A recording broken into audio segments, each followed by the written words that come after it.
আসসালামু আলাইকুম রহমাতুল্লাহ। প্রিয় দর্শক, আজকের এই ভিডিওতে খুবই গুরুত্বপূর্ণ ফজিলতপূর্ণ 10টি আমল সম্পর্কে আলোচনা করব, যেই আমলগুলো আপনি ইচ্ছে করলে মাত্র 1 মিনিটে করতে পারবেন। আমলগুলো সহজ হলেও এর ফজিলত মর্যাদা অনেক বেশি। আমলগুলোর বিনিময়ে আল্লাহ তাআলা আপনার প্রতি সন্তুষ্ট হয়ে যাবেন। আমল নামাই অসংখ্য পরিমাণে নেকি যুক্ত হবে, মিজানের পাল্লা ভারী হবে, জীবনের গুনাহখাতা মাফ হবে, জান্নাতের খাজানা লাভ হবে। ফলে কিয়ামতের দিন হাসতে হাসতে জান্নাতে প্রবেশ করবেন ইনশাআল্লাহ। সুতরাং প্রিয় দর্শক, গুরুত্বপূর্ণ এই ভিডিওটি না টেনে সম্পূর্ণ দেখুন এবং উপকারী মনে হলে প্রিয়জনের কাছে শেয়ার করুন।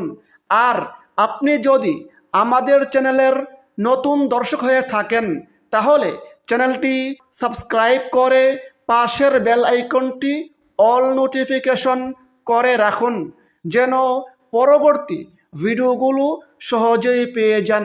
প্রিয় দর্শক, কোরআন এবং হাদিসে এমন অনেক ছোট ছোট আমল রয়েছে যেই সকল আমলের মাধ্যমে আল্লাহ তাআলার সন্তুষ্টি অর্জন হয়। আর আল্লাহ তাআলা যখন কোনো বান্দার প্রতি সন্তুষ্ট হয়ে যায় তখন সেই বান্দার জন্য জান্নাত ওয়াজিব হয়ে যায়, জান্নাত অবধারিত হয়ে যায়।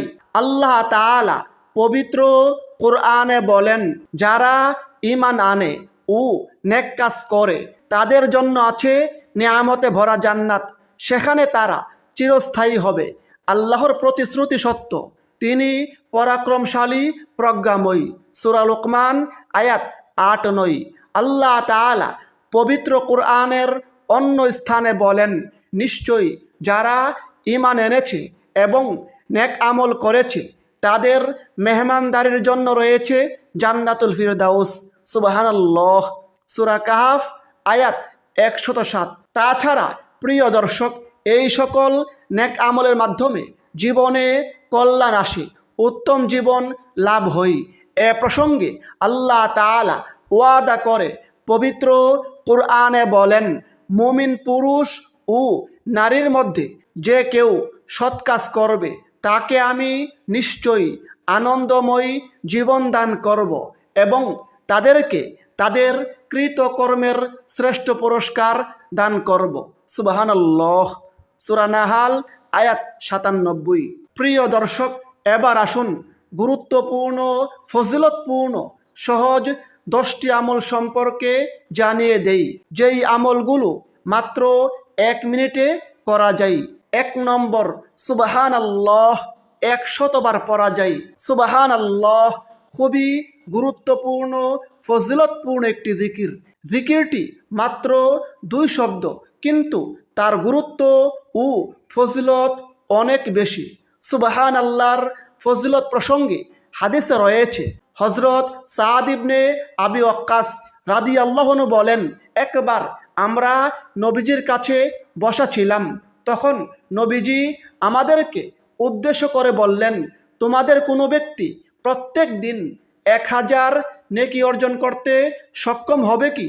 তন্মধ্যে একজন লোক জিজ্ঞাসা করলেন, ইয়া রাসূলুল্লাহ, আমাদের কোনো ব্যক্তি কিভাবে দৈনিক 1000 নেকি অর্জন করবে?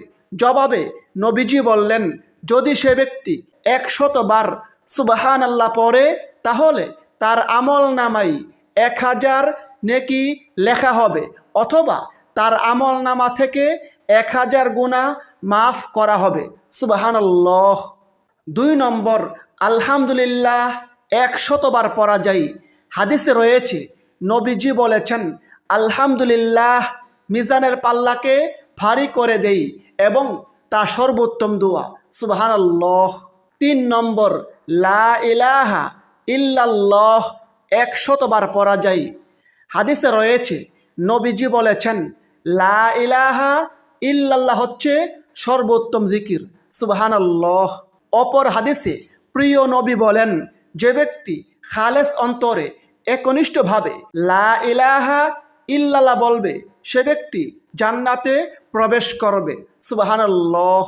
4 নম্বর, সুবহানাল্লাহি ওয়া বিহামদিহি 100 বার পড়া যায়। এর ফজিলত প্রসঙ্গে হাদিসে রয়েছে, আল্লাহর রাসূল সাল্লাল্লাহু আলাইহি সাল্লাম বলেছেন, যে ব্যক্তি সুবহানাল্লাহি ওয়া বিহামদিহি প্রতিদিন 100 বার পাঠ করবে, সমুদ্রের ফেনা পরিমাণ সগীরা গুনাহ থাকলেও আল্লাহ তাআলা তাকে মাফ করে দিবেন। সুবহানাল্লাহ। 5 নম্বর, সুবহানাল্লাহিল আযীমি ওয়া বিহামদিহি প্রায় 100 বার পড়া যায়। এটি খুবই গুরুত্বপূর্ণ একটি জিকির। এর ফজিলত প্রসঙ্গে হাদিসে রয়েছে, নবীজি বলেছেন, যে ব্যক্তি সুবহানাল্লাহিল আযীমি ওয়া বিহামদিহি পাঠ করবে, প্রতিবারে তার জন্য জান্নাতে একটি করে জান্নাতি খেজুর গাছ রোপণ করা হবে। সুবহানাল্লাহ। 6 নম্বর, লা হাওলা ওয়ালা কুওয়াতা ইল্লা বিল্লাহ প্রায় 100 বার পড়া যায়। এই জিকিরের ফজিলত প্রসঙ্গে হাদিসে রয়েছে, হযরত আবু মুসা আশআরী রাদিয়াল্লাহু আনহু বলেন, নবীজি আমাকে একবার বললেন, আমি কি তোমাকে জান্নাতের অন্যতম ধনভাণ্ডারের কথা বলে দিব? আমি বললাম, অবশ্যই বলে দিন। তখন প্রিয় নবী আমাকে বললেন, তা হচ্ছে লা হাওলা ওয়ালা কুওয়াতা ইল্লা বিল্লাহ। অপর হাদিসে হযরত আবু যর রাদিয়াল্লাহু আনহু বলেন, একবার আল্লাহর রাসূল সাল্লাল্লাহু আলাইহি সাল্লাম আমাকে বললেন, আমি কি তোমাকে জান্নাতের গুপ্তধনগুলোর একটির সন্ধান দিব না? আমি বললাম, জি হ্যাঁ। তখন নবীজি বললেন, তা হচ্ছে লা হাওলা ওয়ালা কুওয়াতা ইল্লা বিল্লাহ।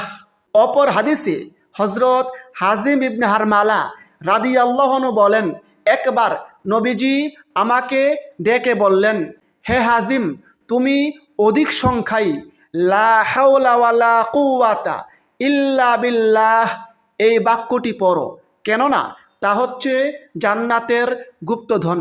সুবহানাল্লাহ। সুতরাং প্রিয় দর্শক, প্রত্যেক দিন এই জিকিরটি অন্তত 100 বার পড়ার চেষ্টা করুন। 7 নম্বর, যুল জালালি ওয়াল ইকরাম অথবা ইয়া যাল জালালি ওয়াল ইকরাম 1 মিনিটে প্রায় 100 বার পড়তে পারবেন। প্রিয় নবী হাদিসে বলেন, তোমরা ইয়া যাল জালালি ওয়াল ইকরামকে সর্বদা আঁকড়ে ধরে থাকবে, অর্থাৎ বেশি বেশি পরিমাণে ইয়া যাল জালালি ওয়াল ইকরামের জিকির করবে। 8 নম্বর, সবচেয়ে ছোট্ট দুরূদ শরীফ অর্থাৎ সাল্লাল্লাহু আলা মুহাম্মাদ এই দুরূদ শরীফটি 1 মিনিটে প্রায় 100 বার পড়তে পারবেন। বিনিময়ে আমল নামাই 1000 নেকি লেখা হবে এবং 1000 গুনাহ মাফ হবে। আল্লাহ তাআলা পবিত্র কোরআনে বলেন, নিশ্চয়ই আল্লাহ ও তার ফেরেশতাগণ নবীর প্রতি দুরূদ পাঠপূর্বক সালাম প্রেরণ করিয়া থাকে। হে মুমিনগণ, তোমরাও তাহার প্রতি দুরূদ পাঠ করো এবং সালাম প্রেরণ করো। সূরা আহজাব আয়াত 56। দুরূদ পড়ার ফজিলত প্রসঙ্গে হাদিসে রয়েছে, যদি কোনো ব্যক্তি একবার নবীর উপর দুরূদ পড়ে, বিনিময়ে আল্লাহ তাআলা তার উপর 10টি রহমত নাজিল করেন, তার 10টি গুনাহ মাফ করেন, তার আমল নামাই 10টি নেকি দান করেন এবং তার মর্যাদা 10 গুণ বৃদ্ধি করেন। সুবহানাল্লাহ। 9 নম্বর, ইস্তেগফারের সবচেয়ে ছোট্ট দোয়া অর্থাৎ আস্তাগফিরুল্লাহ এই দোয়াটি 1 মিনিটে 100 বার পড়া যায়।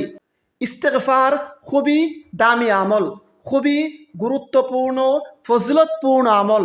আমাদের প্রিয় নবী প্রত্যেক দিন 70 থেকে 100 বারের বেশি আল্লাহ তাআলার কাছে ইস্তেগফার বা ক্ষমা প্রার্থনা করতেন। তাছাড়া ইস্তেগফারের ফজিলত প্রসঙ্গে হাদিসে রয়েছে, নবীজি বলেছেন, যে ব্যক্তি ইস্তেগফারকে নিজের জন্য আবশ্যক করে নেবে, অর্থাৎ নিয়মিত বেশি বেশি পরিমাণে ইস্তেগফারের আমল করবে আল্লাহ তাআলা তার সকল দুশ্চিন্তা পেরেশানি দূর করে দিবেন, তার সকল বিপদ আপদ দূর করে দিবেন এবং আল্লাহ তাআলা তাকে অকল্পনীয়ভাবে গায়েবী উৎস থেকে রিজিক দান করবেন। সুবহানাল্লাহ। 10 নম্বর আয়াতুল কুরসি। 1 মিনিটে আয়াতুল কুরসি অন্তত একবার পড়তে পারবেন এবং আয়াতুল কুরসি পড়ার বিনিময়ে প্রত্যেকটি হরফের বিনিময়ে আমল নামাই 10টি করে নেকি লেখা হবে। সুবহানাল্লাহ। আয়াতুল কুরসির ফজিলত প্রসঙ্গে হাদিসে রয়েছে, নবীজি বলেন, যে ব্যক্তি প্রত্যেক দিন 5 ওয়াক্ত ফরজ নামাজের পর আয়াতুল কুরসি পড়বে ওই ব্যক্তি এবং জান্নাতের মাঝে মৃত্যু ছাড়া আর কোনো অন্তরায় থাকবে না, অর্থাৎ আর কোনো বাধা থাকবে না। সুবহানাল্লাহ। যে ব্যক্তি নিয়মিত আয়াতুল কুরসির আমল করবে মৃত্যুর পর সে ব্যক্তি জান্নাতে প্রবেশ করবে। সুবহানাল্লাহ। মহান আল্লাহ তাআলা আমাদের সকলকে আমলগুলো করার তৌফিক দান করুন। আমিন। আসসালামু আলাইকুম ওয়া রাহমাতুল্লাহ।